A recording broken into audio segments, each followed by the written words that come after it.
B-Bad and Brandon. Just so you guys know, I really wish we recorded that whole first chat. We pretty much did the podcast while you were still coming. Yeah. All right. Well, hey, it's been fun, guys. We'll see you. Yeah, see you later. But how are you, lads? How are you? Great, man. Yeah, I've been actually looking forward to this. Yeah, me Oh. too. I don't say that often about podcasts. I was just going to say, a podcast we actually want to be on. I assume you want to be on your own as well. Also, we have our days. like We have our days. big We have business. Our don't hit record. That's on me. I'm gonna take that. I walked around my house just being like big business after listening to you two guys talk. I was just like, fuck. It's because I'm not qualified to speak about business. No. Tell you what I am qualified to talk about is business. That will be the title of this podcast for sure. And that'll send into orbit of Instagram another. It's like the groundhog. We now have 6 more weeks of getting tagged in business shit. Yeah, more business for us. Do you guys ever get sick of talking on the internet? No. Yeah. So here's the caveat. When it comes to like this circle of friends, no. Yeah. Because When it's the same. Well, because it's the same as if we were to talk in person, right? Like, do you ever get sick of talking to your friends? No. Yeah, 100%. Right? But you ever get sick of talking to people that aren't your friends? All the time. All the time. So I think that's the caveat. I think we'd agree in context. In this context, no, never. But in some situations where we have to talk to people and it's just, you could fill the Grand Canyon with a dead space in between conversations. It's like, please, for the love of God, end this. Yeah, it's like, how many podcasts have you guys been on or recorded where you're like, I thought this was going to go a different direction? I had one that was with a backyard wrestler, severe head damage. And 3 minutes in, I had to text Renee. I'm like, yo, we got to start training these. We can't. He literally just said, he ran out of juice 3 minutes in. He goes, so how's your day going? I'm like, this is where we're at? Really? How's my day going? Oh, man, not good. You're at Steffi Cohen's place, hey? Yeah, I was like, that backdrop, like, I just got a white wall. It's very nice. Welcome. In my office back home, I actually have an oil painting of Killian. Yeah. Like, I'm not sure if that's a joke because I would 100% believe that. It's 100% a joke, but it's getting to the point where that's going to be the case. It's going to get to the point where you're not the first person to have one of those. Yeah, no, that's going to be a hot ticket. Judging by your latest Instagram stories and Q&As, Killian, everyone wants that just mug in the mustache. Yeah. Man, I do coaching, nutrition, mentorship, and mustache rides is the next one. The March Madness mustache ride. Sign me up. I'm down. I will make my way to Canada somehow and pay $2,000 for a 3-day quarantine. Yeah. Worth it. It's a 3-day mustache carousel. Fucking This is where we're at. This is what we do for a living. I don't know what time is it there, actually? I know you're 6 p.m., Killian. The same thing with Shallow. Yeah, right. We're same time zone. Okay, we're directly on top of each other. Lovely. But for those who can't see us, we're separated by the internet. Fuck. So, talk to me about this. I've deemed it the pre-script takeover. You guys are everywhere. It's fucking like, and obviously I've known Shallow for longer, and we met 2017 Pro Rule 9? Something. 9, yeah. I think that was it. Leading into Pro Run 9, we started, I was watching you with Luke and Gwaine. And then, we connected. Yeah, wow. That seems like forever ago. It's now like, it's 4 years ago now, which does feel like forever ago. And it's incredible to see from like where you were back then to where you are now. Do you kind of like sit back and pinch yourself a little bit and go, ooh, now I'm here? Yes and no, man. Like, I think, I don't know. Yes and no. Like every day, but I try to not because you want to stay focused and keep moving forward. But I think like I've somehow fallen ass backwards into a place where I get to like do the stuff I love with my best friends. So it's like you kind of just do every day, and then every now and then you just catch a moment. You're like, wow, this is pretty cool. Like this is really cool for me, man. Like I've known you guys for a while. I definitely have a lot of respect for both of you, and so yeah, this would be a moment like that, I think. But I don't know. You just get immersed in it. Like you like what you do. You like. It's funny. We joke and we pretend like we don't like people, but I think fundamentally we all really like people, and especially we're in a place where we get to self-select pretty well for most of the people we get to interact with, which makes for a pretty cool work-life balance if there's such a thing. Yeah, it's one of those things I've never really kind of understood just on that topic of work-life balance. It's like, and there's that cheesy saying, you know, if you love what you do, you never work a day in your life. But it's like, and that's kind of true. It's like, I really do like what I do. I don't feel like it's work. Like I'm right now, this is quote unquote work. And for people listening, I'm doing air quotes because it makes me feel fancy. But I'm talking to like two dudes on the other side of the world who are my mates, and we're just really talking shit. Yeah. Like, and that's weird. Well, That it's weird that people want to listen to this. I don't think it stops being weird either, right? And like Yeah. my days are filled now with doing this all day long with people, and you know, I think like to both of your points, it's like when you find something you love to do, it never feels like work, and when you can find a way to leverage self-selecting people you like to talk to, like I talk on 9 hours on Zoom a day. Like I start at 8 and I sit on Zoom and I just talk all day until 8 p.m. But it's like everyone I self-selected that I talk to all day long are people that I love talking to. And some of like the coolest ideas I've come up with or like learned experiences come from just getting to, you know, work in an industry where I can connect with anybody anywhere. It's weird to think of how like that connection would have happened 30 odd years ago. It's like, I can't just pick up my phone and be like, oh, hey, Shallow's in fucking Miami now. Cool. It's like, Yeah. how did we learn things? With someone's mom at the switchboard, you know, putting cables back and forth and, you know, send a letter on a carrier pigeon or something. And now, you know, we can all just log in and wait for each other to stop, you know, jittering and lagging to continue on the conversation in a very normal human way. Very normal human way. I love that. It is now. Everything's so normal via the internet, though, especially with this whole COVID bullshit. Yeah. I'm literally ready for it to fuck off and just things get back to normal. I still think my favorite quote from it was Jordan talking about Trump creating it on a golf course with a Corona. Oh yeah. That was hilarious. That was one of your best ones. This is. Yeah, that was maybe missed the mark on that one a little bit. Yeah. I think that was on the Skill Acquisition podcast, like back in the day. I was there. Yeah. I cringed. Yeah, for the record, I cringed. For when this comes up in court, let it be known that Killian cringed. Yeah, the guy with the mustache and the condom on his head was cringing at the Corona. Oh shit. Is it that brings you to my next point? How much stuff have you guys ever said that comes back, like when you said it on the internet and you're like, fuck, I said that? Ah. Oh no, right at this table, dude. Sorry? Remember the podcast? Oh, is that is that the table? Office. This is the table. Oh, for Christ's sake. That was a good one. That was up there with like foot in mouth disease on probably one of like the biggest fitness podcasts, I would say. Yeah, probably one of the biggest fitness podcasts. Killian had a bit of a blunder, and it was hilarious. But aside from that though, man, I think it's like we live our life like the Mark Twain thing. Like it's not a lie. You don't have to remember if you don't lie, you don't have to remember what you said, right? Or if you tell the truth, you don't have to remember what you said. So like, yeah, that Trump thing, I totally forgot about it. But when I listen to you say that, I go, yeah, that's some bullshit. I'd say 100%. I'd say it again. I don't give a fuck.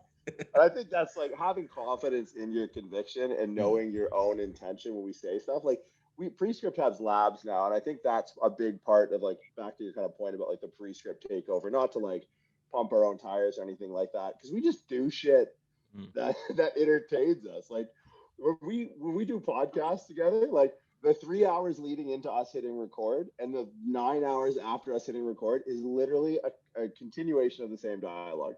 So like we don't really pay attention to anything else. Like Killian always talks about not really paying attention to his contemporaries, right? We just hang out and train and talk shit. And some of that shit's on the internet and some of it's not. Sometimes we don't remember what shit is on the internet and what's not.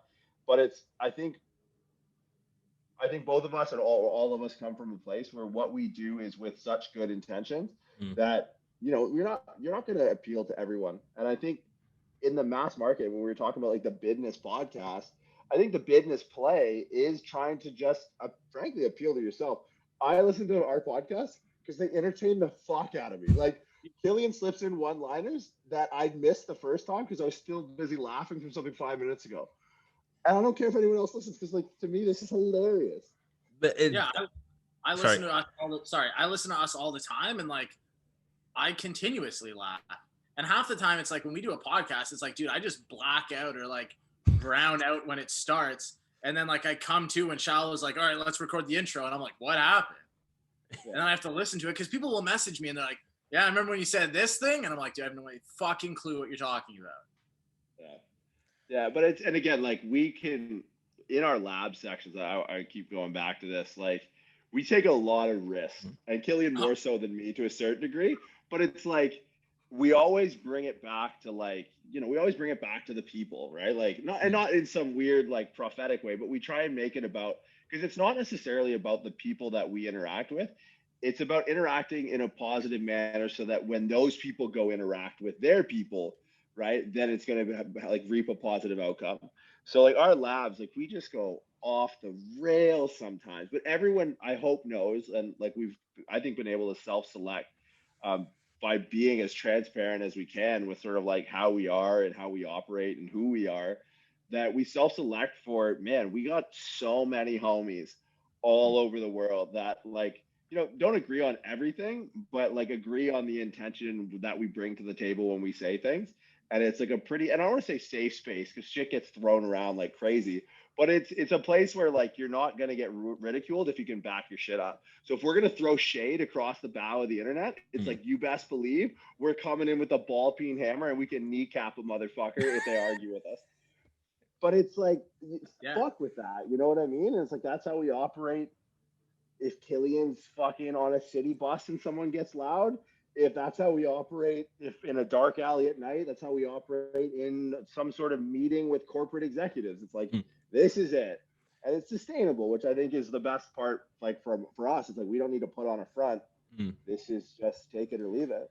Well, it goes back to what we were talking about before you jumped on with like myself and Killian talking, just like, it's you guys, I look at your success and it's like, it's not about what you do, but it's about why you do it. It's like nobody buys what you do. They buy why you do it. And you guys are just like, you guys are you on the internet, which is transparent. It's consistent. And it shows people exactly what your intentions are. Yeah. And I think like, it always goes back to like, there's this movie Free Solo with Alex Honnold, the dude who scaled Half Dome and El Cap with like no safety equipment on. And they put him in an MRI or a CAT scan, and the part of his brain that interprets fear doesn't exist. Like there's like little to no activity there. So it's not actually impressive that he does this because he has no concept of the consequence. Yeah, right. It's like, I'm terrified of heights. If I climbed it, that would be crazy. This guy doesn't have a concept of heights. It doesn't mean anything. And I think like with what you said is like, people don't buy what we do, but why we do it. With me, it's like, I'm not unaware of consequence of my actions, but I don't foresee negative or positive consequences being different from one another. They're just both consequences to an action. I see the only difference being inaction itself. Yeah, and I think that's like part and parcel to the, not want to say the value, because I think it's at each individual like student who turned friend that takes one of the courses. Like, I think a big thing that we try and impart is that idea of like, look, it's just an experience. Like, a lot of people, when they start taking our course, like they end up hopefully gaining the competency to then express confidence in putting what they know out in the world. It's like, dude, what's the consequence? Who gives a shit? I'm wrong all the time. Ask Killian. We just sit around and be wrong for a living. But it's like, we get this collective like think tank of coaches who are just like, hey, let's throw shit at a wall and see what's wrong, and let's try and make it less wrong. And I think that's a huge value, is like, and I don't even want to say stick our neck out. It's not like we're storming fucking Normandy. We're talking about mechanics on the internet. Who gives a fuck, right? And it's like, So, but I imparting on that, obviously, like we hope to bring like some things that can help their business and some things that can, help them in their training and how they train their clients and their career from like a skill set standpoint. But ultimately, it's like we we're not really trying to create like a repository of knowledge. Like we're trying to create action, right? We're trying to incite action. Like that's why we just do shit. Like Killian just does shit. It's just fascinating. Like I called him today. We wanted to talk some business shit. And he's got a mustache and looks like Tom Selleck. I was like, no heads up, no, hey, by the by, you're gonna see me with a mustache now. I was like, I don't like the government, so I'm just gonna go to Miami. I'd like 2 days notice, like, hey, bro, okay, cool. I'm gonna buy dumb Gore-Tex shoes and shave a mustache. Why? Because it's hilarious. So I think like, and I don't want to say leading by example or any bullshit like that, because all of our coaches, like all the people we get to hang out with all the time, like all the Killian's clients, all of, the prescript students, like, man, they're out there doing shit. Right. And to see some people like Schwartz, for example. So Nathan Schwartz has been like down since the jump. And, Nathan has a dietitian background, and to see him now like creating content and just doing the damn thing, been the best thing ever, man. Like, 'cause I don't know nutrition, so now I get to learn nutrition from Schwartz, and Schwartz is on IG doing like face to camera stuff. I was like, man, that is fucking. You know how long that took me out of the jump to do face to camera stuff? And he just sits there, it's like, yo, intermittent fasting. What's the deal? And it's fucking, dude. It's honestly nothing makes me happier than seeing like, and like Nick Ridpath, Saluji, like all. I can name probably 40 guys and girls that just do the damn thing. And because there's days that I don't want to do it. There's days that's like, I think this is dumb, or so-and-so's going to like, send me a DM about it. And I see like, we got 40 or 50 guys and girls that are just like on a regular basis, just doing the damn thing. It's like, fuck yeah. All right. What am I doing? Just fucking do it. Get out of your own way. Yeah. Like one thing me and Brandon talked about before you hopped on and we hit record was the thing we were talking about earlier when we were voice messaging each other was like our bad decisions become the great advice of others. And it's like, just let our bad decisions become good advice for you. You know what I mean? And like, that should be the tagline on Prescript is, I think in some ways, like, Shallow's done a lot of things first before a lot of people did it in the space. And, I've become obnoxiously behind in some ways and done a lot of things worse. And it's like those bad decisions boiled down to more reasonable people become great advice, right? It's like, there's always that kid who's going to do something really fucking weird.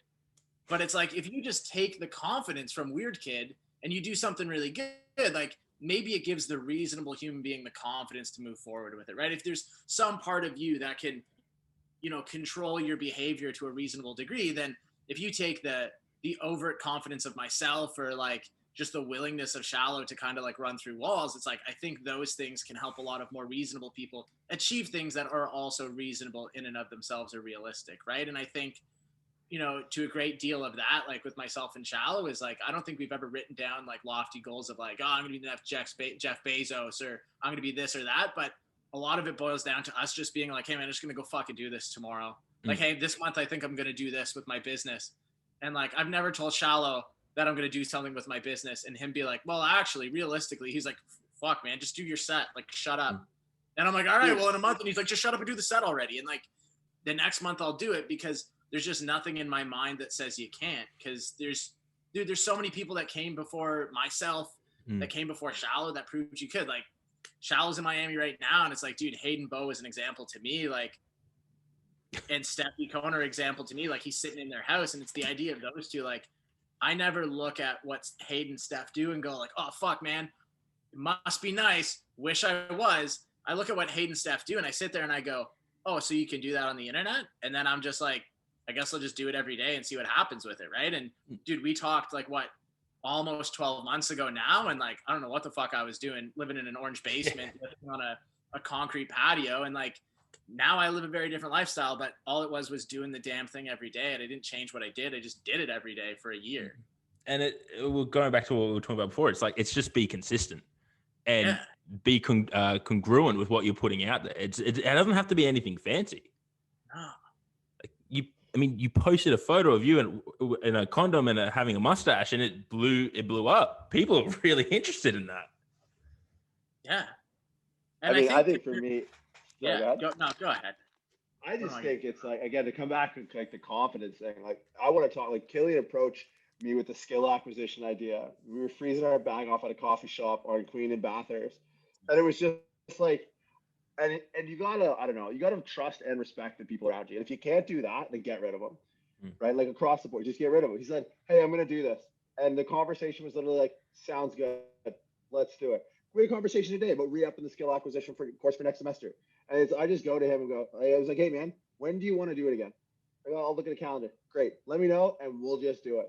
Because it's like, it is the same, like I like that idea of like me and him just, I'm on the door with the ram. He's keeping my six over my shoulder with a flashbang. And then Ed comes the rest of the prescript team making great decisions and changing people's lives. We're just like, what's behind this door? I don't know. Killian, ready? Yep, let's go. Throws the flag, just and that's because like I trust him to have my six in a situation like that. In the same way I said, "Hey man, like here's this thing that I do, and like you have the same confidence and conviction in yourself, and I trust you with my life. Is this situation the same as any other situation?" Drop Mike. I remember messaging him like the week skill acquisition started. I'm like, "Yo, you want me to like give you like a Bruce Buffer intro, like on the mic, and be like, and starting pro at 5'10", 195 pounds, Killian Hamilton." I was like, "Nah, B, I got it." I was like, "All right, sweet." I was like, I didn't even think about it. And then he's, I don't know, we just finished 3 weeks in, he's crushing it. So it's like, I think people need to, be someone worth trusting. And that's like myself included. Like, I think every day of like, would I be someone that I would want, like, would I be a friend that I would want to fucking go into that room with? Like either on someone's six or on the door. And that way it's like, man, you don't have to, I mean, ultimately the conversation comes down to values. Like we did a podcast the other day about like the prescript brass sort of thing, like Killian, Junta, me, James Thayer, James McIntosh, Stu Locke. And it's like unimpeachable. Like they're crazy, batshit crazy fuckers. And if I was going to raid a house, that's the crew. That's literally who I'm calling. Max got like the 360 view. He's on some long rifle. Thayer's behind the wheel. Stu's just a bulldozer who like just blasts through the bathroom window like the fucking Kool-Aid man. Killian's throwing flashbangs. I'm on the door. Genta's fucking scaling the side of the building. There you go. You're the ultimate Ocean's 11 crew. Oh, dude. So good. Fuck. But going back to that, like in talking about values, that we had this conversation recently at where we were talking about our Epic Day, and I sat down with Paul, who you've met, Jordan, and Killian. Unfortunately, he slept through that alarm.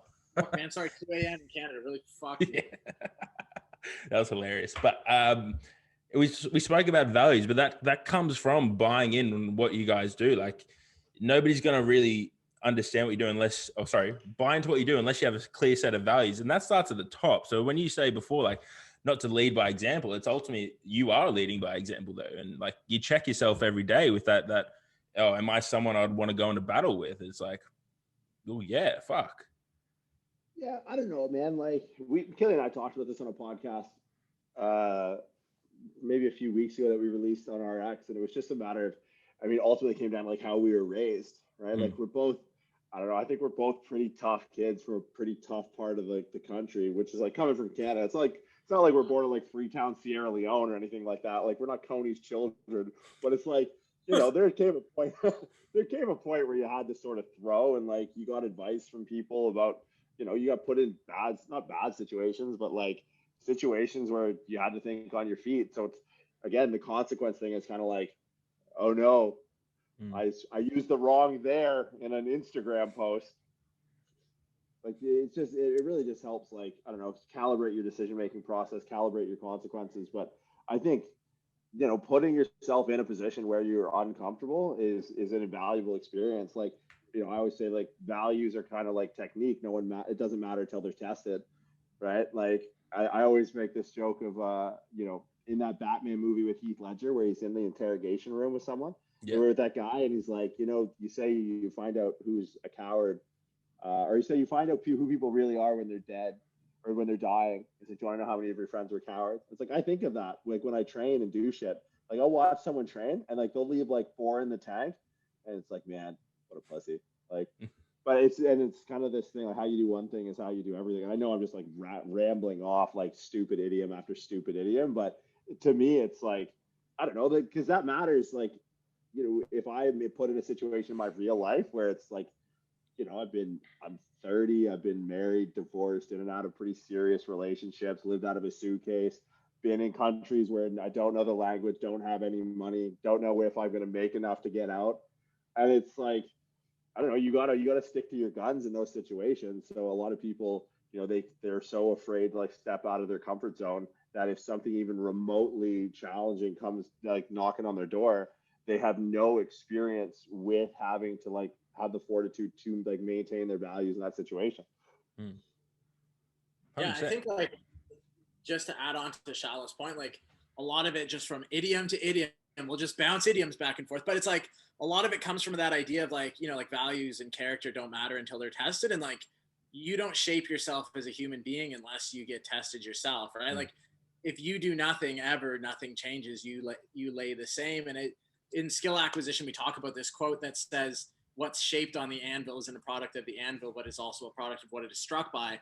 And it's like, that quote is so true, right? Like you can take any piece of metal and lay it on an anvil, but it's the hammer that you hit it with that changes the shape of what it is and creates form. So I think a lot of people put themselves into an industry and then sit passively in the industry waiting for their turn to rise to the top, right? And it's like, guess what? The tide doesn't go in, tide doesn't fucking go out either, man. You're buried in the sand. It's like it's your turn to crawl out. So I think you got to put yourself into situations where you can be polarizing, and to be polarizing isn't to always like talk shit about someone. Like you don't have to do that, but you have to have an opinion. Like I got to talk to people in baseball because I watched some baseball one day and I went, that doesn't fucking make any sense. And I got on a podcast with my buddy Kyle Rogers and I was like, hey man, like, I don't think any of this stuff makes sense. Like this is what I think about baseball. Who the fuck am I? I played T-ball as a kid. And then you know what? I've met countless people in Major League Baseball. It's been one of the most incredible experiences in my life, but it took me to get onto a podcast where people in Major League Baseball listen to it. And for me to be like, well, I think you guys are all doing it wrong and you should call me in my parents' basement and have a chat, right? Like I'll tell you to buy GameStop and to load ipsilaterally. But it's like, I just did it, right? And what was the consequence? A bunch of people in baseball thought I was dumb. All right. Yeah. And it's like, I mean, that's a mild example. For me, like, obviously, all the people that we're in business with I have the utmost respect for, but like, just to go like a little bit deeper, man, like, do you remember the Black Lives Matter thing? Yeah. Yeah. Well, it's like, dude, I knew that this guy was like I knew Killian was like my best friend when he started voicing out about that stuff. It's like, you got something to say it. If you have something to say, then silence is a lie, right? So Killian, like, he's probably one of the most well-read people I've ever come across, and he knows a lot about that subset of history, and like in flying in the face of like, what Good Life really wanted, we went out there and shot his shot. And it's like, whatever. It's like, he understands the consequences of what he was doing. It was at the time like a very big issue. And I'm like, fuck yeah. Yeah, no. Hey, like, can you believe Killian saying this? Like, people from Good Life messaging me. It's like, yeah, I can't believe you're not saying anything.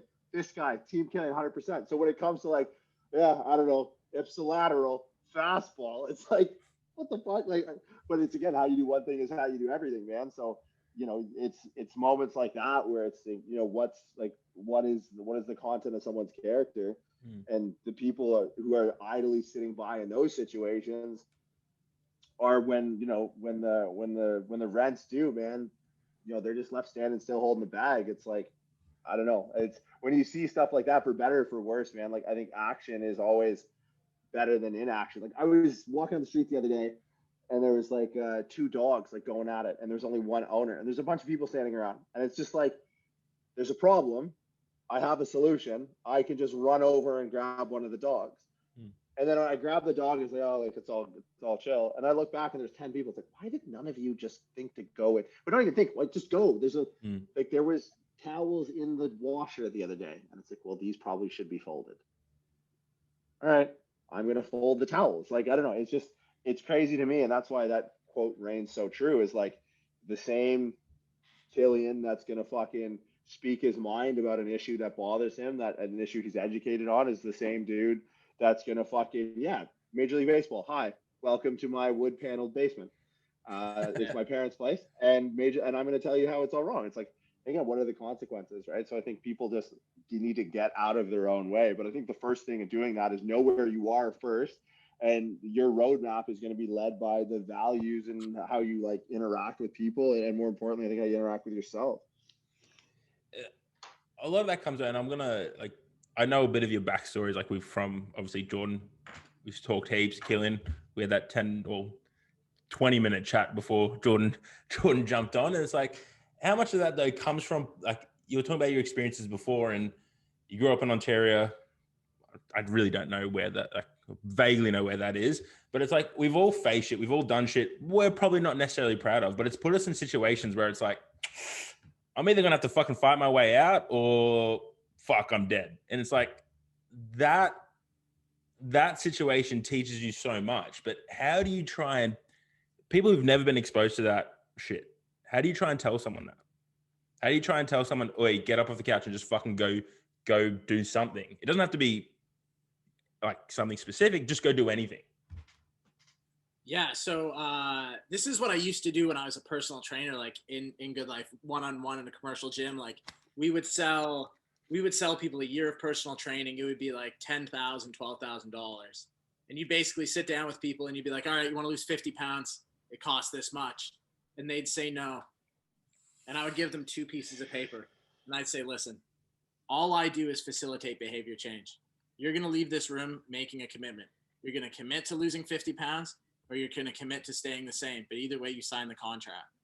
And it's like, that's a consequence that's in my mind every single day. I fucking work from home. I could sit on this couch, crush a 12-pack of Reign, and it's like, no matter what, I sign a contract every day, right? It's like I sign a contract to build my business, or I sign a contract to drift slowly and quietly into the dark of the internet. And it's like, you sit around and do whatever the fuck you want all day, man. And like, you could never have a knife held to your throat. You could never be mugged in a dark alley. But at the end of the day, you got to live with the fact that you sat on the couch and you either signed the contract to make yourself better or you still signed the contract to make yourself work. Like action and inaction are both verbs and people forget that. You didn't do nothing. You essentially did nothing. Yeah, I don't know. For me, it's like to incite, like the only way to incite action is action, right? And I think I love that analogy of like me and Killian on the door. Because like that's just we just and here's the thing. We probably shouldn't talk about a lot of the shit we do. Yeah. Like there's stuff that like maybe 6-8 months from now we'll get on a podcast and be like, yo, remember when we did that? And you know, it's sometimes like, and I understand it's like all relative, right? Like I'm not telling anyone to do any of the crazy shit we do, but maybe if we can do like stuff, and it's not, we don't do it for the necessarily the internet, we just do it for the experience. Like we do it to sit around and be like, yo, remember that time.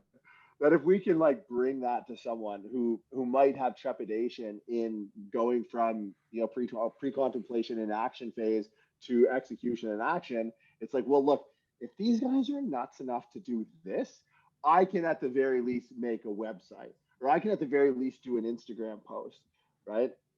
So I don't know. It is, and the pioneering spirit is not something that like I necessarily think about when we do the stuff that we do.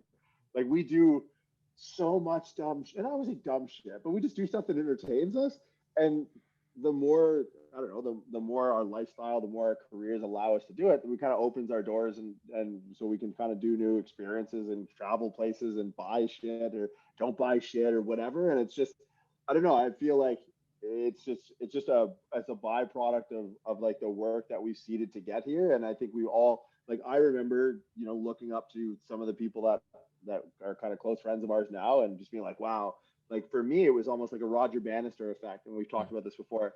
I met Ben Pekulski in a Good Life Fitness in London when I was like 16, where I met Fouad Abiad, who's a professional bodybuilder. He's from Windsor.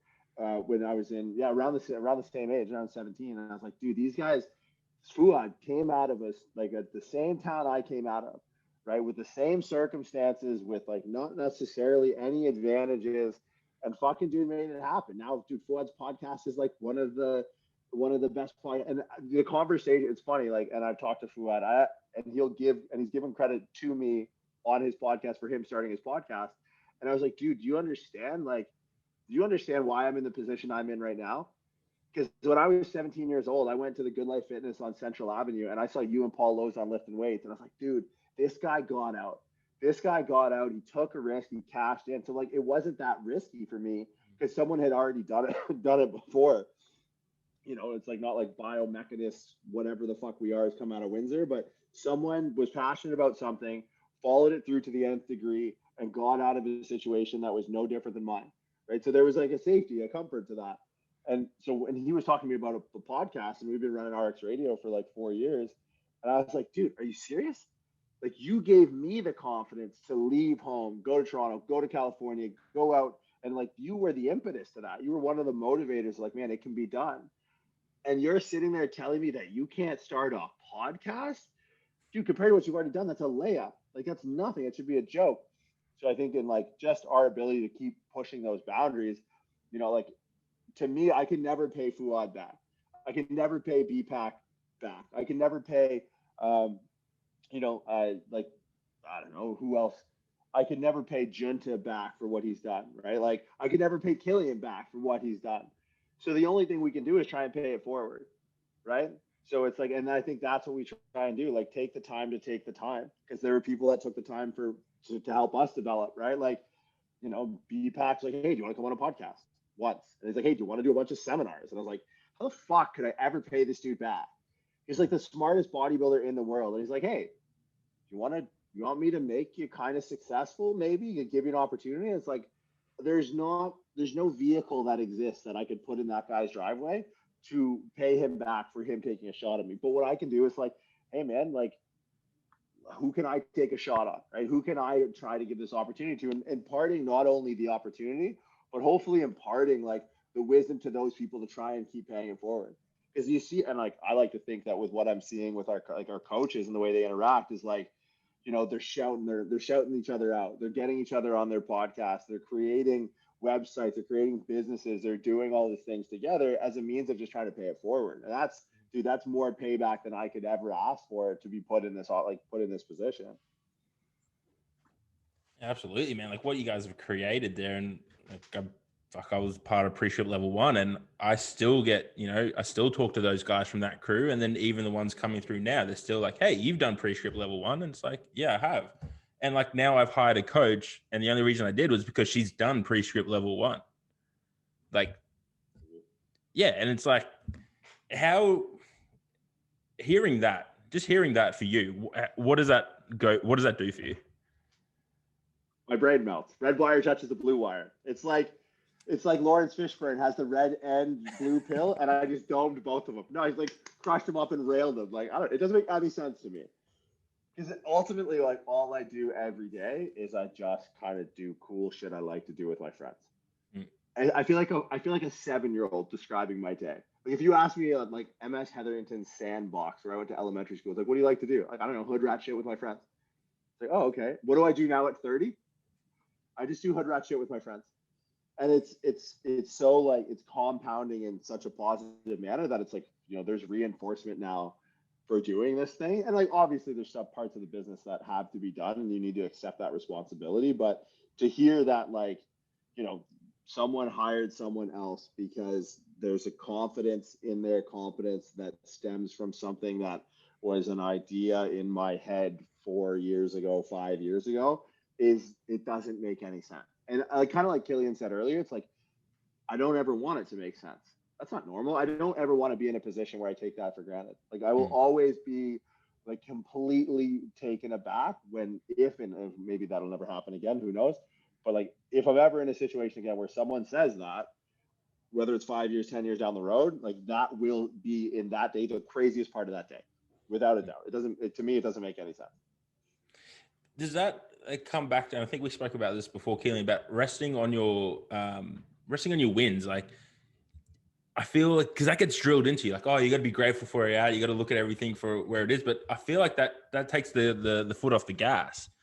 Like, to some extent, you got to kind of acknowledge, like, yeah, cool, this is where I'm at, but there's still a lot of room for growth.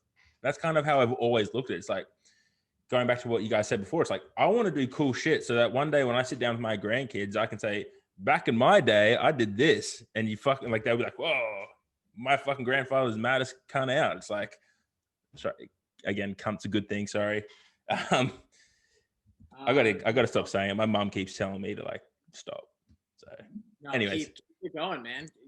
Let's try and get it across the border via the internet. But No, it's funny, right? Like I like to think I'm probably one of the more grateful and, contrary to popular belief, one of the more apologetic people that exists. Like, I will say sorry 10 million thousand times and thank you, and that I'm grateful, and I'm always reaching out to people and saying how grateful I am for opportunities. But I think it goes back to what Shallow said, is like that gratitude is shown by me going forwards with it.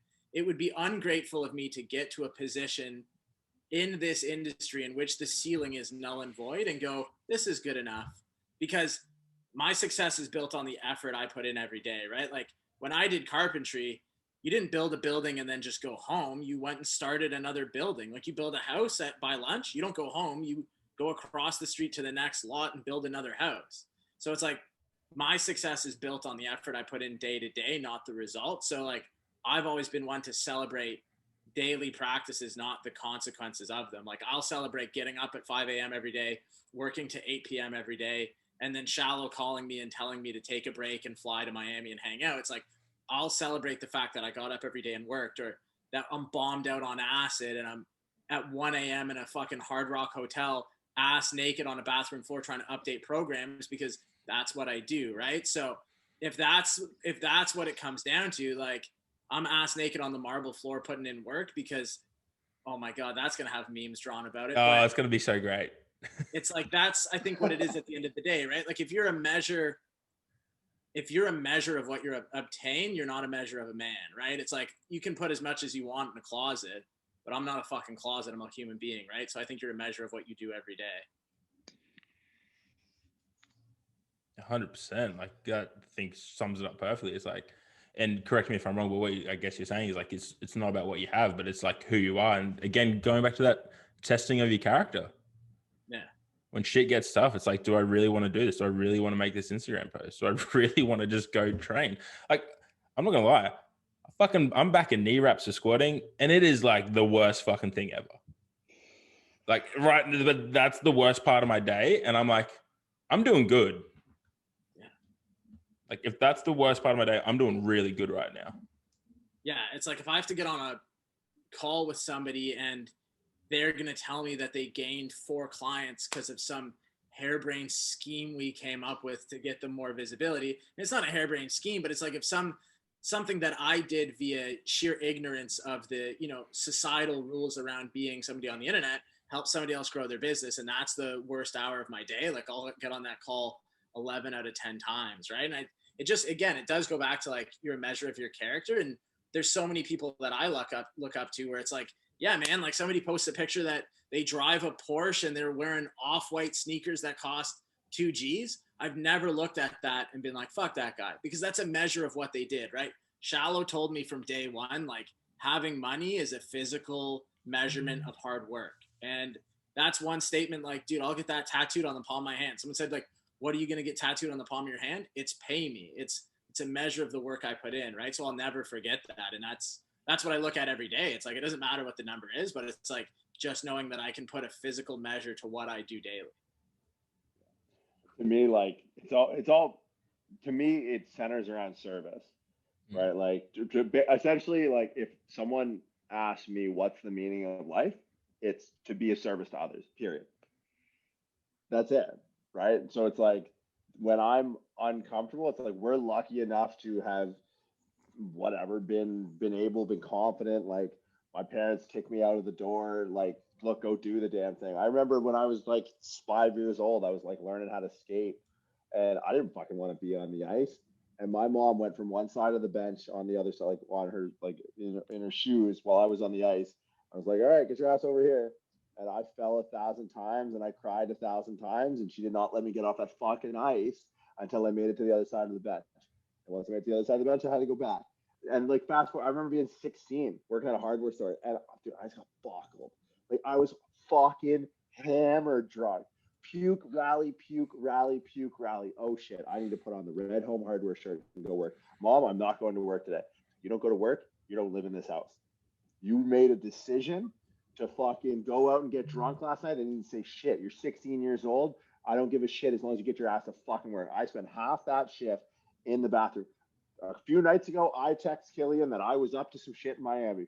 I was not in my right mind.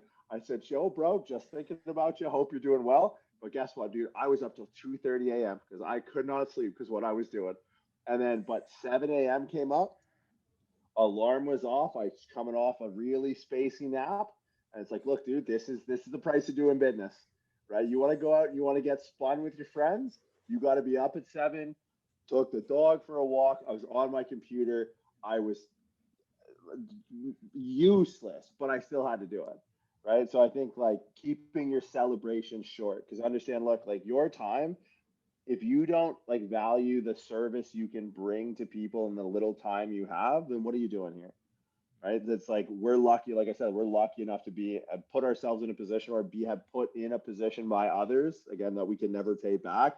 Don't insult them. Like to talk about gratitude, like, gratitude is that scene from The Town, right? Like we talked about it on our podcast. It's like, I know that Killian's grateful. I know that you're grateful, and I hope you know that I'm grateful for both of you. Because if you ever came up to me and was like, "Hey, we got to do something," you can't ask me about it now. You can't ask me about it later, and we're gonna hurt some people.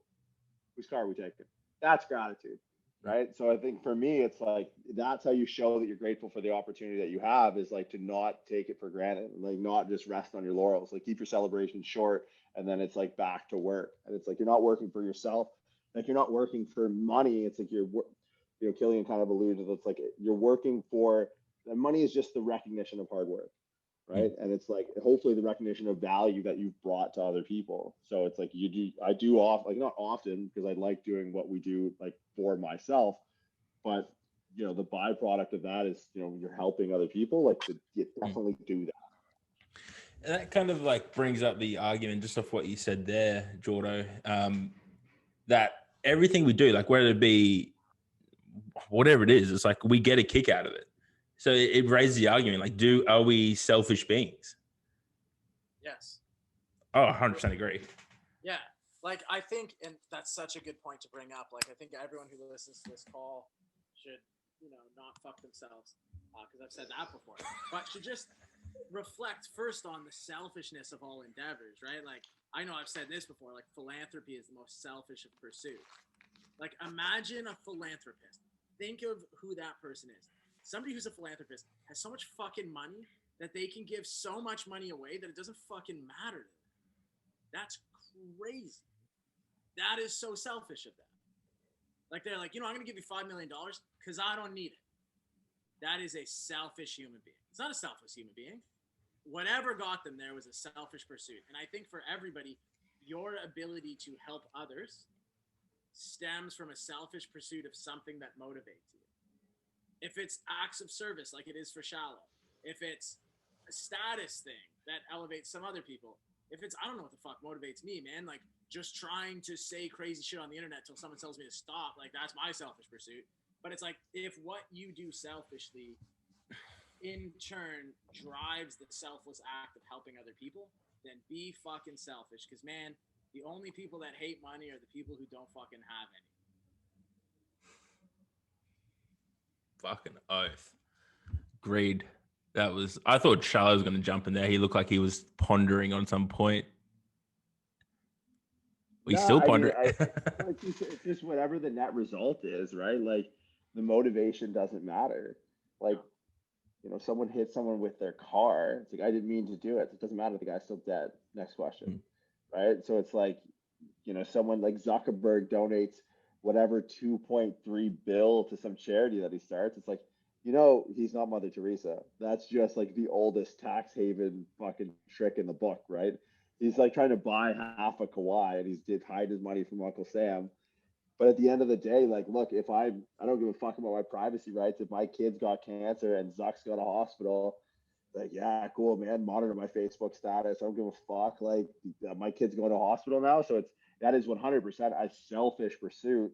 But if the net outcome or the net consequence is or can be a positive, it's like, who gives a shit? I think at the end of the day, like the whole goal should be to leave this place a little bit better than the way you found it. Right. And that's anything from, entering a room and there's like, if there's a grocery cart that you are on your way in and it's sitting over the curb, it's like, can you leave the parking lot in a better place than you found it? right? Can you leave the cashier had to have a better day than when you found her, like when you came across her? Can you, can you leave a conversation? Can you leave a client interaction? Can you leave like, a chapter in a book that you're writing or a lecture that you're giving to like students in a course? Like, can that lecture be something that leaves that person in a better place than when you found them that day, right? And it's just like, I think that makes me feel good, and if it makes them feel good, it's like, well, who gives a shit what the motivation is, man? Like, and I think if you're in a position where you can scale that and you can start to reach more people, whether it's podcasts or whether it's through the business that you run and operate, or whether it's the shopping cart or the lady bagging your groceries, it's like, I think if we're in service to leaving this place better than the way we found it, I think it's a net win. I don't give a shit what your motivation is at the end of the day. Like, the net outcome is positive. 100%. Like it's one thing. I remember being in high school now 11 years ago. Fuck, I'm getting old. I'm not handling it well. But we were fucking drilled into it that whatever we became aware of was our responsibility. Like, and it was just drilled into me via, like, if you see rubbish on the fucking school grounds, you put it in a bin. Once you become aware of it, it's your responsibility. I've carried that through my whole life. Going back to kind of your story before about seeing the two dogs, like, you're aware of it. It's now your responsibility to act. And I think if a lot more people had that sort of approach or insight, fuck, we would leave the world in a better place. But so many people are just happy to sit idle by. Yeah, I think in some ways, like, some people might point that to selfishness, right? It's like somebody doesn't pick up rubbish because they're selfish with their own cleanliness of their hands. They don't push the carpet back or the cart back because they're selfish with their own time. But in turn, it's where does that selfishness lead, right? Like, at the end of the day, like we said on the last podcast, I think we did, is like, I looked at my schedule, and to me, it was like I would be embarrassed to show my parents how many hours I work a day because it wasn't enough. And it's like, if you're selfish about, the time it's going to take you to put back a cart, you're not selfish about, again, your character as a person. At the end of the day, like, when I go to bed, I have to look in the mirror and it's only me who looks back at me. And it's like, the selfishness for me is to look in that mirror and accept the person who's there. So I think in all ways, all things I do come from the selfishness of, like, being able to be okay with myself. I think a lot of people self-medicate by not becoming aware, right? Like, I think that's the first step in changing the direction you're headed, is knowing where you're at. And so, like, with awareness comes like a huge amount of vulnerability. And I think, like, Killian and I have both been, and I'm Grex, I know you're the same, and kind of speaking a little bit about your past, it's like sometimes your lack of awareness hits you like a freight train, right? Like, I mean, I had, dude, right? Like, Yeah. I mean, when I thought everything was good until I had an anxiety attack that my 270, 280 pound ass thought was a heart attack. And dude, I was really unaware of, like, a lot of things that were not fulfilling me. And I was very much on autopilot, and I was very much self-medicating with a lack of awareness. Right. And that lack of awareness made me devoid of responsibility until all of a sudden it was like, all right, this is the end of the game, man. Like, legit thought I was going to die. And, like, it's not being hyperbolic. Like, I was hospitalized with anxiety attacks, and that left me super vulnerable. Like, dude, I'm a shell of what I was then, but I was juiced to the hilt. I was jacked to the nines. My veins had veins as strong as probably around the time when we met, actually. But my life was a nightmare. It was an absolute mess, but I was just fulfilling surface criteria, and I wasn't really aware of really anything, because it left me devoid of responsibility. And so I think a lot of people, and look, it's gonna find you eventually. Like, whether it's, might not have the epiphany walking past the shopping cart, but it's gonna hit you. And the longer you try and ignore it, and like, the less aware you are, the worse that's going to come down the tracks, man. So if you can help it now, help it while you can. Like, because I couldn't preemptively strike it. I had to be, a very empty, empty vessel of a human being that was, you know, very selfish in non-productive ways. And then all of a sudden it's like, you get straightened out real quick. And ever since that day, man, it's been a, like, a, not a 180, but it's been a process in steering the ship away from being that unaware, and in doing so, like, adopted a ton of responsibility as a consequence. But it's that responsibility that you then accept. It's like, well, that's still a lot better than fucking what I was dealing with over there. Yeah, well, it's like Killian said, right? Like action and inaction are both verbs, right? Mm. So me not doing something was doing something, Mm. right? It wasn't devoid of action. It itself was an action that had a consequence, and the consequence was really bad. So I think, and now it's like, if you put yourself in a situation where it's like you can show, like, look, being vulnerable makes you aware. Being aware is step one in making a change, and people look to you to help them hopefully avoid that pitfall and that blind side. Mm. Like now you have an obligation, right? Like I couldn't imagine Killian taking a day off work because I couldn't imagine Killian living with what would happen, like not what would happen, but like living with himself as like a byproduct of that day, whatever that day off meant to him. The the the the motivation, the drive, the service that he brings to the people that he works with is not worth the feeling of him taking that day off, right? So it's, once you have that level of responsibility, now you're just paying it forward.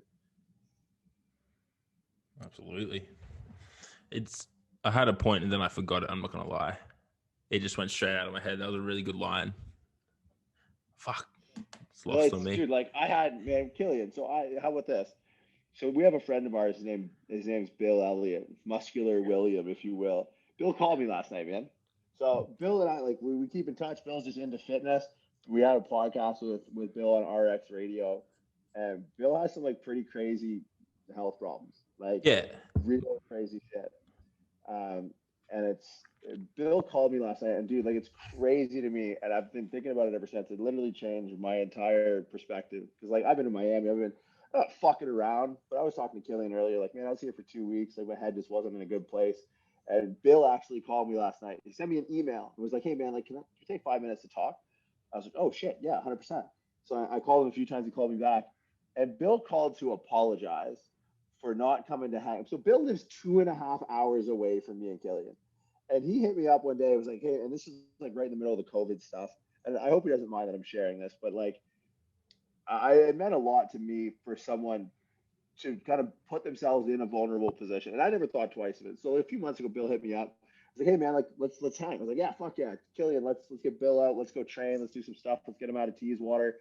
And we were planning on a day to come back. Killian was in Windsor. I was in Burlington. Bill was going to come in on the Monday when Killian got back. And he kind of like had to back out. He's like, oh man, like COVID restrictions. At that time, if the government had caught, like one of my neighbors had called the cops and there was people from different households in the building, would have been like $1,000 fine. So Bill's like, yo man, stuff's getting weird. I was like, no stress. And Bill called me and I said, you know what, man, for the last 3 months, that's been bugging me. And I was like, dude, Bill, what? And he's like, yeah, dude, I'm really sorry. And it's like, here's a guy who is hyper aware of the time we have, right? Like Bill is, and if you don't know, and I'm going to try and say this without crying, but like if you don't know Bill's story, go and listen to the podcast. And if that doesn't put your life in perspective for you, so Bill called me to apologize because it's been like keeping him up at night that he didn't come hang because he was worried about that situation. And I was like, man, if everyone walking around was even a 50th as aware as someone like Bill, the world would be a different place, right? And then like even today, like I woke up and I was in a totally different position because Bill put himself in a very vulnerable position, and it was entirely self-serving, right? He wanted to feel better, but in that action, he made me feel better too. And it started with an awareness, and it started with vulnerability, and it ended with both of us feeling in like I'm a different person today than I was yesterday. Not many people are willing to be that vulnerable though, and like it comes back to your experiences though. Surely, like Well, Bill, what are the yeah, right? What are the consequences for a guy like him? Right? What are the consequences when you've looked down like the barrel of a gun? What's the consequence of feeling a little bit silly and calling your friend and apologizing for something? Right? Like it is something silly. We both, and he admitted. I told him to try to put his mind at ease, but like him doing that to me, and I don't know if he'll listen to this, I hope he does. It it literally, I don't want to say like change my life, but it definitely from this time yesterday to today, I am a different person as a consequence of that. It's like if because I was so far removed out of my mind, like I didn't think twice about it, And for him, it's been bugging him. It was a selfish pursuit, but it also came with the consequences. But like the meta story of in the grand scheme of what Bill knows a consequence to be and what all of our consequences are, like, are you going to die? Then what's the matter? And then it's like, dude, there was such like a letting go of shit that I've been dealing with in one phone call. And he had no idea. He had no idea. Like he was trying to feel better for himself. And as a byproduct of that, made me feel probably 10 times better than he made himself feel. What a fucking sick cunt. I'm proud of you. I really am proud of you. You pulled it off well. It was just like that. Your time in Australia just really let that flow off the tongue. Try, man. Try. If I get my mum calling me, be like, hey, Brandon, that man, that bearded man, he said the C word. I'm like, Mum, this is my podcast. I'm 28. But it's funny that you use the analogy of, you're looking down the barrel of a gun. It's like, I'm not sure what we've spoken about our past together. It's like when that happens to you, shit gets put into perspective.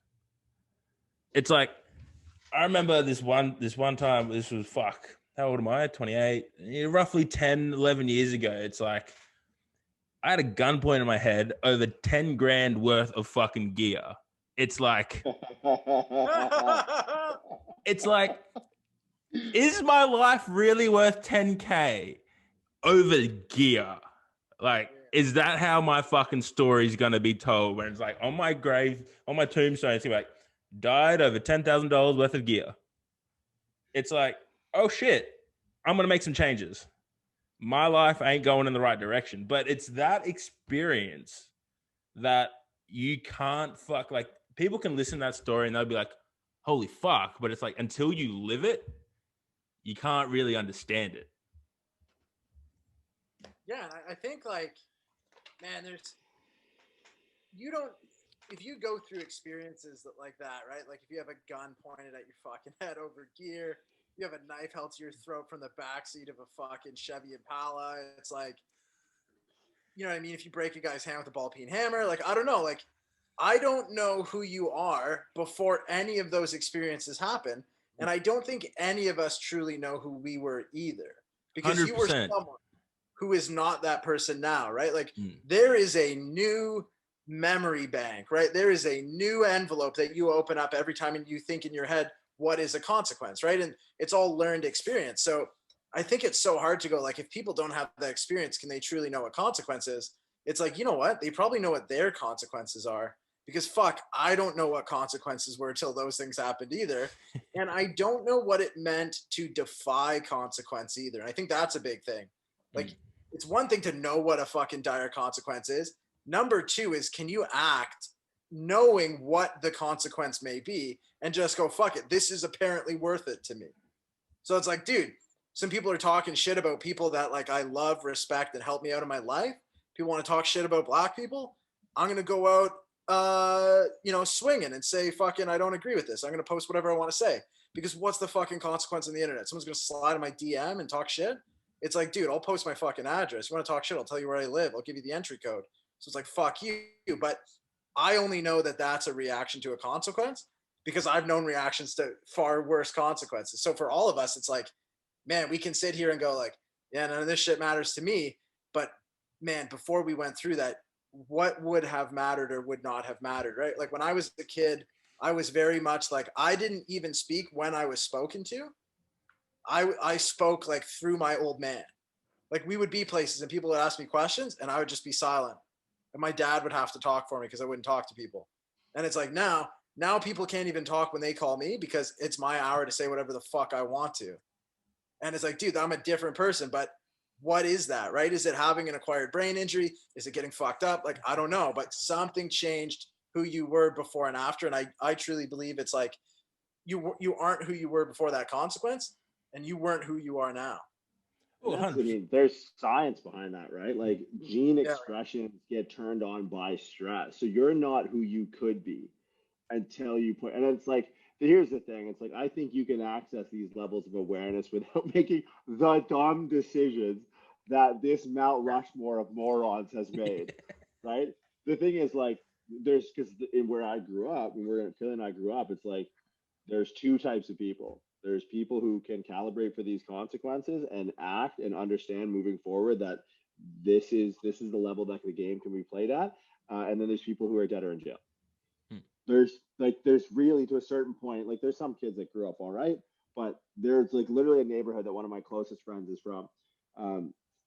And we did an inventory about 5 years ago, and just like, I don't know, I feel like I went to so many more funerals than I went to weddings. And this kid pulled himself up from the bootstraps. He's now an ER nurse in Windsor, and he's one of the most admirable people I've ever met in my entire life.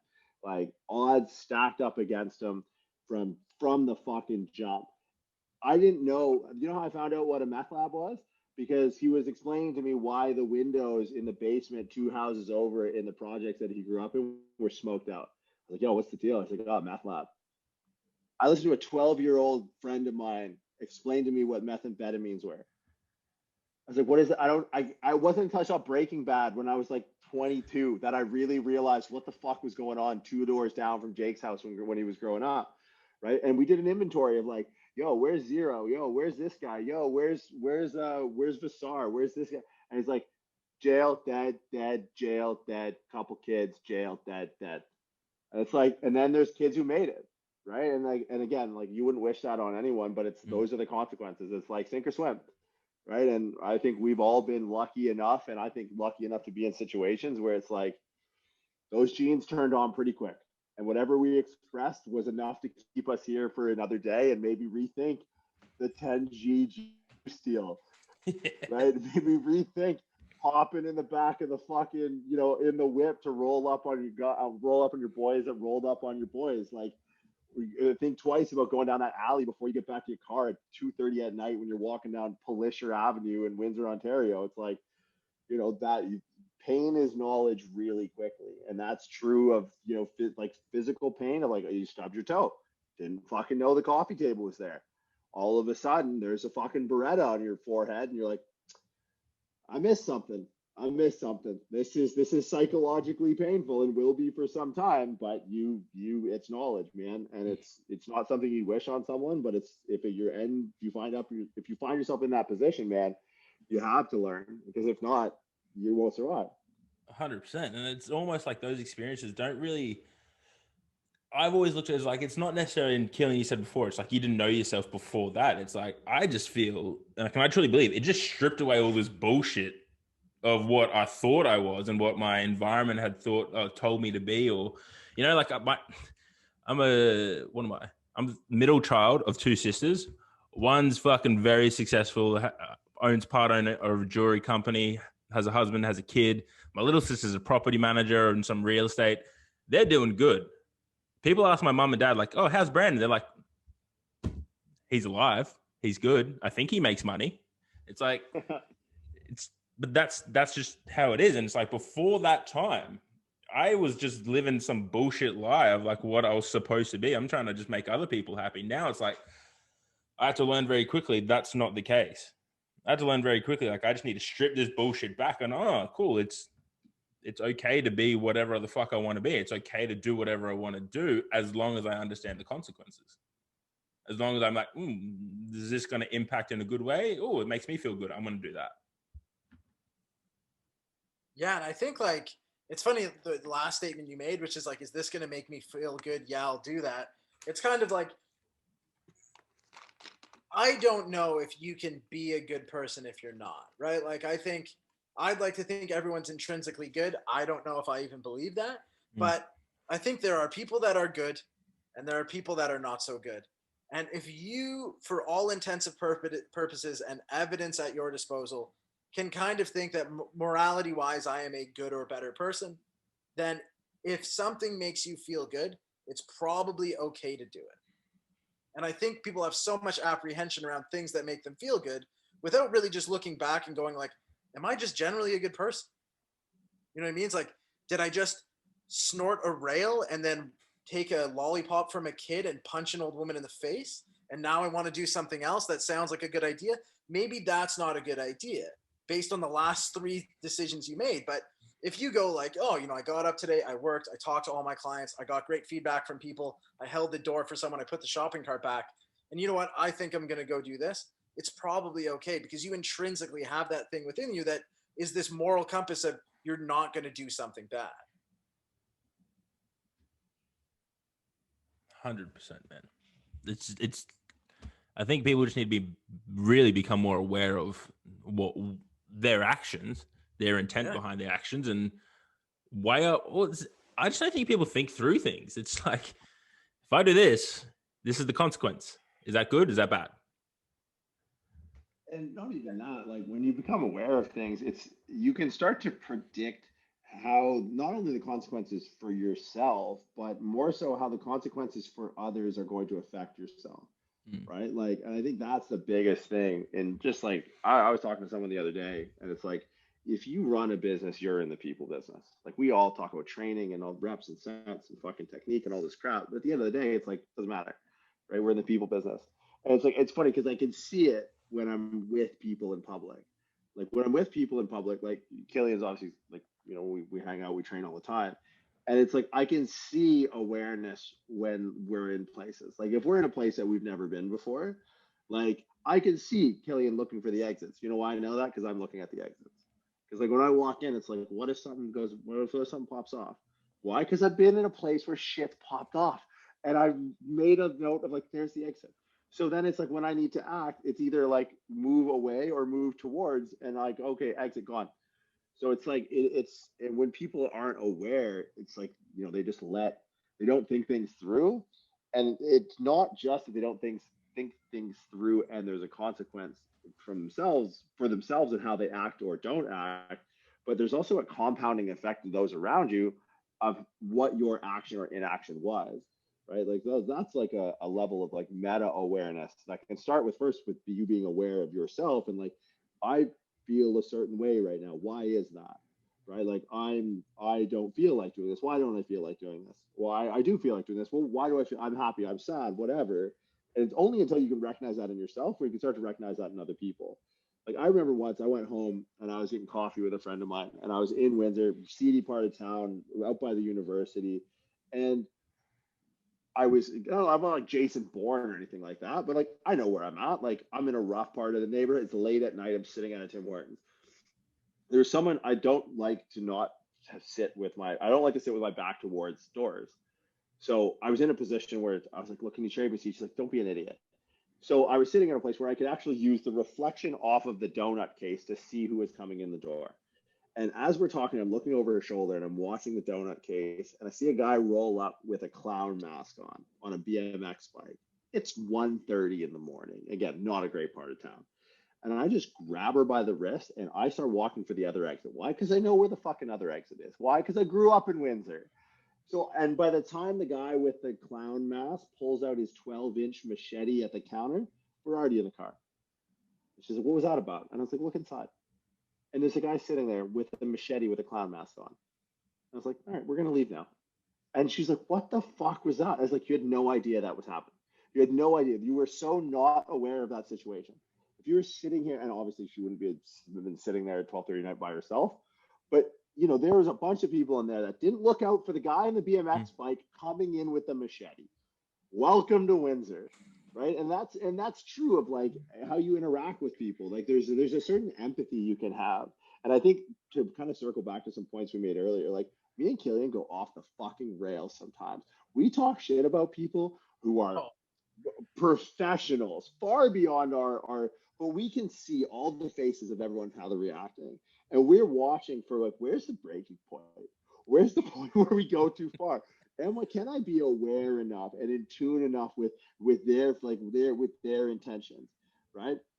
Like, can I watch them and be like, hey, now I'm at the point where I need to pull back, make a joke, say something nice about the person where I'm about to flame, make an overall point about what it is, mechanical crap we were talking about, and then move on and take them right to that edge where they're so uncomfortable, but we know what we're doing, and then we stop and we go, look, you went there with us.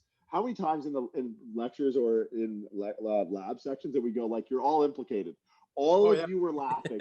You were all laughing. Like, so if we're going down, you're all coming down with us. We got your names.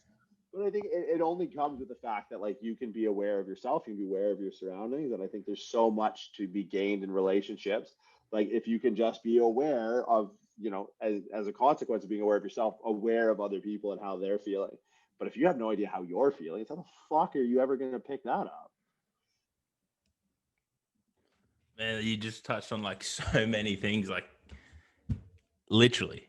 It all starts with just becoming aware of your own self and asking the question of why do I want this? Why do I feel like this? And I think it's funny, like so many people just float through life like never asking those questions of themselves, right? Like, dude, I'll buy, like Shallow says, like I buy dumbass Gore-Tex shoes, or I shave a fucking mustache on my face, or I buy this shirt with a Klan member being hanged, and I bought 3 of the same shirt. I can wash this shirt. But it's like, I always check and I'm like, why the fuck did I buy 3 shirts that say not welcome and have a KKK member being hung by a noose? You know why? Because I'm like, fuck the KKK. I want to dump a ton of money into fucking those guys over. Fuck those guys. So I just bought a bunch of shirts. I bought silly shoes because I was like, these are expensive and ridiculous. They're so dumb. I'm going to buy these. It's like, I want to buy some cool prints. These are hilarious looking. So I'm going to buy these dumbass things. But it's like, I do things that seem not self-aware, but they're very self-aware. I'm like, this is ridiculous. I'm going to do this. Because in the moment, it's like you said, Brandon, it's like, does this make me feel good? Dude, I shaved a mustache on my own fucking face yesterday, and I laughed. I laughed for like 30 minutes. I kept looking at my reflection and just fucking dying. I'm like, this is such a dumb piece of facial hair that doesn't need to exist, and now it's on my face. And now I'm going to do a Q&A so I can put my dumb mustache on the internet. But it's like there's a level of self-awareness to it that I think because people aren't self-aware, they also never check into like motivation or intention because they're just kind of going by the ebbs and flows. But I think with all of us on this call, like either forced upon us or not, it's like there's a level of awareness where we're always doing like these checks and balances. Like I'm checking into everything I do, where I sit, how I dress, when I go somewhere, who is there, what do people look like, you know what I mean? What music is playing, how do they dress, you know what I mean? Like who's standing by the door, who's not standing by the door, do people stand, do they not stand, do they put their phone up to their ear, do they talk on their phone like this, right? Like all of these things you kind of check in on. It's like it's just a level of self-awareness that goes into everything. Like people, like nutrition is a really easy one. People don't look at the nutrition facts on something. They're like, I don't know how much a serving size is. It's like it's written on the box. Just eat whatever the box tells you to eat. It's probably a good suggestion to start with. And there's a level of self-awareness where people don't even turn it around and look at it. And that's a weird thing to me. Like I'm not shredded. I don't care. But every time I eat something, I'm like, oh, I'm just curious. Like, what the fuck is in this thing? But people just don't even do that, right? And they're like, is dick a carb? It's like, I don't know, man. What did the nutrition facts say? Pull it back. Like, pull the foreskin back. What does it say? It's like, I don't know. But, like, have a level of self-awareness here. Yeah, I mean, life should be deliberate. Should be deliberate, right? Like, I don't know. I remember, this is crazy. I don't know if I've told this story before. Killian, you may have heard it. When I was growing up, there's these 2 dudes, Justin Mueller and Josh Potvin, and they were sort of known for being like ladies' men.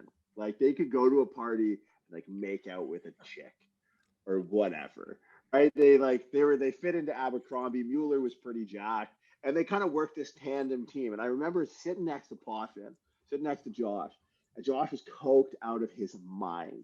Mind you, we're like 17.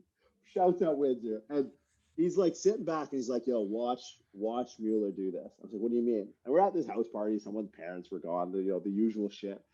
And I watched Mueller looking at this other girl across the room. And I'm sitting there next to Poppin, and he's giving me the coked out play-by-play, 4 times speed. And he orchestrated a plan where he had this girl essentially bump into him. And everything made sense from that moment in Josh predicting. Hey, Josh was sitting back going like, all right, watch what Justin does. And I was watching him, and sure enough, he's going to get that chick to bump into him. And like, he like turned like around the couch he was walking backwards at one point. And then all of a sudden, sure enough, this chick bumped into him, like spilled her drink. He was like, ah, and then off he goes. I was like, that dude saw 7 moves ahead. And it's like, that's deliberate, obviously, like maybe to insidious ends, but cocaine will do that, so I'm told. But it's like, why can't you do that? Like, why can't you be so aware of the situation you're in? And hopefully, if like you're a good person, not saying that Mueller and Potter were bad people, they were just interested in different things at 16 years old. But it's like, why can't you start to pay attention to the point where things can be deliberate, right? Putting yourself in good situations, surrounding yourself with good people with good intentions, and as a consequence, whatever comes as an outcome is exactly what's supposed to happen, right? And that's again starts with awareness. And if you be aware of yourself, then all of a sudden you can start to reach outside yourself and being a little bit more aware of your surroundings, right? Like, have you ever seen videos of fathers catching children in like heroic fashion? They're amazing. Dude, aware is like aware like instinct. Dude, I'm in Miami right now. There's some seedy parts. And it was refreshing, albeit a little bit startling. That I got lost. I've been here for a few weeks, so I thought I knew how to get home. And I was in like a weird part of Overtown, which is like kind of hood. And as I was driving, I was like, okay, I think I need to take a left here. And before I took a left, I thought to myself, this isn't going to be good. And I don't know why that I thought that, but as I turned, sure enough, man, I was looking down an entire underpass of like Skid Row, like tents, strung out looking heroin zombies, like people who had a real rough go of it, people with nothing to lose. And I was just like, man, how the fuck like did I know this? Like, how do you develop an instinct? And I think the thing is we have these instincts, but we also have them trained out of us. So it's like if you can let yourself be aware, you can start to, you know, become more instinctual, more kind of like, I don't want to say more human, but these things are meant like we're self-preserving creatures in our evolutionary nature. And dude, it was the weirdest thing because it's been a while since I've been in like a dodgy situation. Like we all lead comfortable lives now. We're long removed, hopefully, are the days of the bad 10K drug deals, right? But it was like kind of refreshing that I was like, shit, I took this turn and I knew exactly what I was getting myself into. And there was no warning sign. It looked like any other street in Overtown. I took a left, and next thing you know, there was like I remember there's pigeons in the middle of the street. I'm an animal guy, but I'm also a survival guy. Dude, I fucking dropped the hammer on this rental and I burned through that Skid Row faster than anyone. Some of the crackheads probably didn't get out of the way. Like I probably ran over a few toes, but if I slow down for the pigeons, I'm fucked. So it's like it's just the awareness, like trusting your instincts, trusting your gut. Killian and I have had conversations about people that have kind of come and gone into friendship circles or into the business, and up to the point now where like Killian's gut on someone, that's my go-to, right? Like I don't know if I wear like a different hat or like I want to be trusting or whatever it is, but like, I defer to him. I defer. What do you think? Yeah, yeah, he's a good dude. All right, he's a good guy. Oh, fucking, then he rolls with us. Hey, Killian, what do you think of this guy? Nah, he's a Melvin. I was like, all right, fuck it, he's out, he's out. Or like, he's a shyster, he's a piece of shit. And it's like, because I know Killian to be hyper aware. I know Killian's been through some shit. I've been through some shit. So if I can defer to someone like that, like getting back to our instincts, being deliberate in what we do, and like creating good circumstances for us and others, what else is there? That's the whole rub, man, as far as I'm concerned. Fucking oath. And that, like, I remember listening, you talking about being aware of your surroundings. Did you guys see the first Batman movie with Christian Bale when Liam Neeson's like, be aware of your surroundings? Ra's al Ghul. Yeah, it's Liam Neeson. Like, fuck. You're going to listen to him. Yeah, you better. If not, who? You're not going to learn from us then. Like, if me and fucking Tom Selleck here can't sell you on it. Yeah. Fuck. Lads, we could keep going for like fucking hours, I feel like, and that's the issue when you sit around the fucking internet with hello Siri, with three friends that you could just fucking go on. But I will start to wrap it up. We usually do 10 questions. I'm never in charge of it, so I actually don't remember the fucking questions. So I'm just going to ask you the questions I remember. Right. I'll answer it, and then Killian, you can answer first. Jordan, you can ponder. Right. Favorite dinosaur growing up? Triceratops. Oh, good one. T-Rex. 100%. If you were in a movie, what movie and who would you be? Good Will Hunting. I'd be Will Hunting. Jordan? I don't know. We've discussed this. I think I'd be either Ben Affleck in The Town. Yeah. I'm going to go with Ben Affleck in The Town. That's it. I am in Florida. I guess how that movie ends. Yeah. I actually need to see this movie. I You haven't seen haven't it. seen it? You haven't seen the Killian town? and I will make so much more. You watch the town and you tell me that he's not Jeremy Renner and I'm not Ben Affleck. All right, that's on my to-do list tonight. Stu is Glomes. Yes. I need to watch this now. It's incredible. It's literally pre-script. Yeah, We were it's all- Boston jewel thieves. Oh, fuck. I didn't know that. I thought it was literally about some town, to be fair. I saw the title. I was like, Yeah. Anyways. Fuck, I really don't know these questions. I listened to them for the last 12 weeks. Best thing that's happened to you this week? I know that's one of them. This podcast, man. This has been great. Fucking good answer. Yeah, I'm gonna go with the conversation with Bill. This is good, but Bill's. Yeah, look, we can understand that one. I honestly can't remember the other 7 questions that. So I'm gonna apologize to everyone listening because I know that's usually the best segment, which doesn't say much about the podcast. Yeah. Doesn't say much about the last hour of the bullshit that we yelled into the internet. But no, man, this has been a wicked time as always. I do this podcast anytime.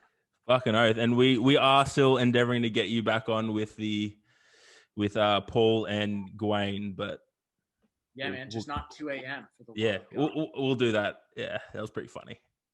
Fuck me, man. I tried so hard. Man, I was proud. Like, you just got the PM AM wrong. It's all G. Yeah. All right, lads. Thank you so much for your time today or night over there. I don't really understand it, but appreciate it. We'll definitely get you guys back on. As always, it is a fucking pleasure. And thank you for everyone listening. They all know where to find you. Let's be real. Yeah. I can't do this shit anymore. I don't Yeah. care. You don't know where to find me. If you don't know where to find me, don't call me. Right. Ooh, bam. Nice one. All right, lads. Yeah, thank you. That's where we're at. See you guys. Yeah. See you, brother.